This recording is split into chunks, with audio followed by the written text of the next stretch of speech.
आपने देखा होगा, हिंदी बोलो अंग्रेजी भूल जाओ, लेकिन एक स्टूडेंट सोच रहा है कि मेरी जॉब का क्या।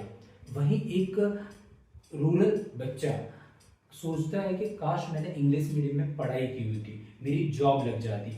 वहीं एक अर्बन स्टूडेंट इंटरव्यू के लिए जाता है, उससे पहला सवाल पूछा जाता है, इंट्रोड्यूस योरसेल्फ इन इंग्लिश। यदि वह इसका जवाब नहीं दे पाए तो रिजेक्शन कंफर्म। तो इन सभी का मतलब क्या है? क्या सच में इंग्लिश खराब है या वह सच में हमारे कल्चर को खत्म कर रही है?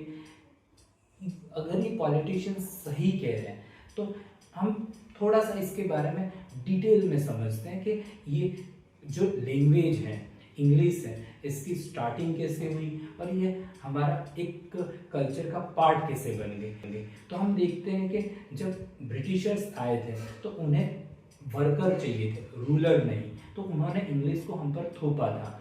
तो उससे क्या हुआ कि वहाँ हमारा एक हिस्सा बन गई। लेकिन जब ब्रिटिशर चले गए तो हमने इसको रिड्यूस करने की कोशिश की, एज टूल यूज किया। तो उन्होंने, लॉर्ड मैकाले ने कहा भी था, we must create a class who are Indians in blood and colour but English in test.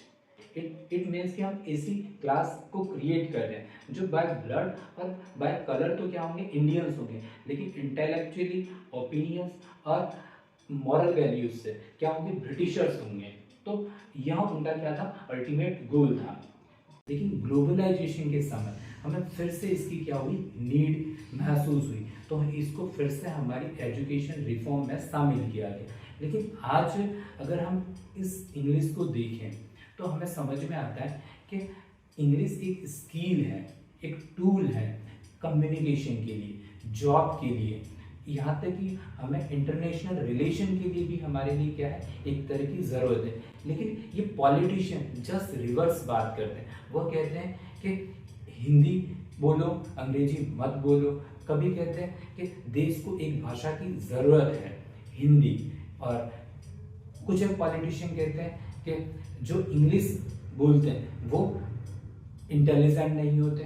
तो ऐसे स्टेटमेंट देने के पीछे पॉलिटिकल मूव्स क्या होते हैं? तो सबसे पहला मूव होता है वोट बैंक।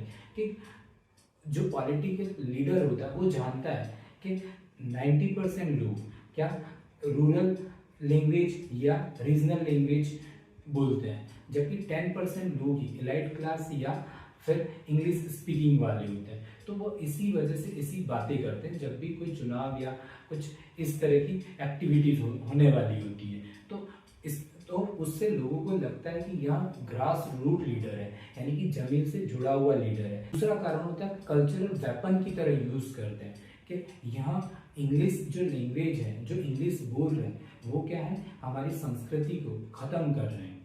लेकिन सच में ऐसा नहीं है। कल्चर भी जरूरी है और करियर भी जरूरी है। रियलिटी हम देखें कि ग्लोबल मार्केट या फिर आईटी एग्जाम या फिर जो भी आज का जॉब मार्केट है, उसमें 90% जो डिमांड है वह इंग्लिश मीडियम स्टूडेंट बच्चों की ही है। जबकि जो रूरल बैकग्राउंड से बिलोंग करते हैं उन बच्चों की कि इंग्लिश स्पीकिंग वीक होती है, जिसकी वजह से वह स्ट्रगल ही कर रहे होते हैं। तो हमें इस चीज़ का ध्यान रखना है कि हम ग्लोबली अगर अपने आप को स्टेबल बनाना चाहते हैं, करियर बनाना चाह रहे हैं, तो हमारे लिए इंग्लिश एक टूल की तरह, तो हमें थोड़ा सा बाइलिंगुअल होना पड़ेगा, हिंदी प्लस इंग्लिश। क्योंकि गवर्नमेंट के भी जो स्टैंड है वो कुछ इसी प्रकार की। 2020 में जब गवर्नमेंट ने न्यू एजुकेशन पॉलिसी इंट्रोड्यूस करवाई तो उसमें 3 लैंग्वेज रखी, फर्स्ट हिंदी, इंग्लिश और रीजनल। तो स्टार्टिंग की जो प्राइमरी स्कूलिंग होगी वो तो किस में होगी, हिंदी प्लस रीजनल में। लेकिन जैसे ही आपको हायर एजुकेशन की नीड होगी वहाँ पर आपके लिए मस्ट होगी इंग्लिश।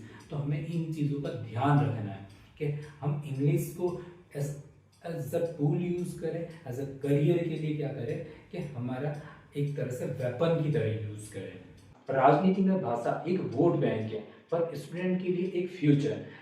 जब भी नेता इंग्लिश के खिलाफ बोले तो यह पता करें कि उनके बच्चे कौन सी स्कूल या किस मीडियम के स्कूल में पढ़ाई करने जा रहे हैं। ठीक है। तो thank you for watching. Channel को ज़्यादा से ज़्यादा सब्सक्राइब करें। तो यह वीडियो कैसा लगा और इस तरह की वीडियोस और के लिए आप चैनल को सब्सक्राइब कर सकते हैं।